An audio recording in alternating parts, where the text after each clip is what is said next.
Ang mga paru-paro, na kilala rin bilang mga butterflies sa Ingles, ay mga makulay at kahanga-hangang insekto na sikat sa kanilang magandang mga pakpak na pabilog at malambot na paglipad. Karaniwan, nakikita ang mga paru-paro sa mga hardin, kagubatan, at mga bukid. Ang kanilang mga kulay at anyo ay nagiging tanyag na simbolo ng kalikasan at kababalaghan. Sa Pilipinas, mayroong iba't ibang uri ng mga paru-paro na kahanga-hanga sa kanilang kakaibang hitsura at pag-uugali. Isa sa mga paboritong mga paru-paro sa Pilipinas ay ang Troides magellanes, na mas kilala bilang Magellan birdwing. Ito ay isang malalaking uri ng paru-paro na may mabibigat na katawan at makukulay na pakpak. Ang Magellan birdwing ay makikita sa mga bundok at kagubatan sa Palawan. Ang mga taga roon ay may paniniwalang ang paglipad ng Magellan birdwing ay nagdudulot ng swerte, at kaya't ito'y itinuturing na isang kakaibang alagaan.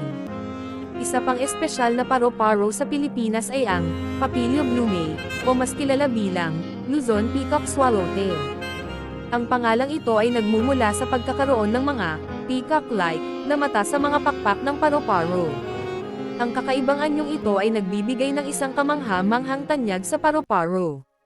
Ito ay matatagpuan sa Luzon at nagpapakita ng kamangha-manghang kagandahan sa bawat paglipad nito.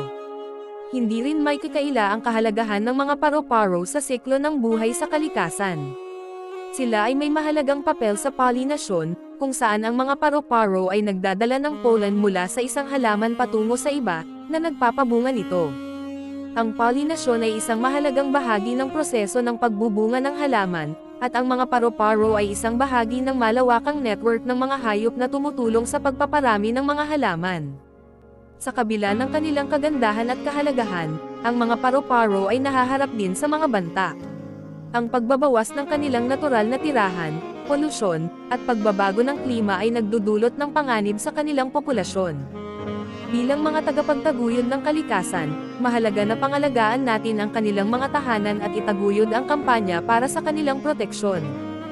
Sa huli, ang mga paru-paro ay hindi lamang mga insekto na nagpapaganda sa kalikasan kundi rin mga alagad ng ekosistema.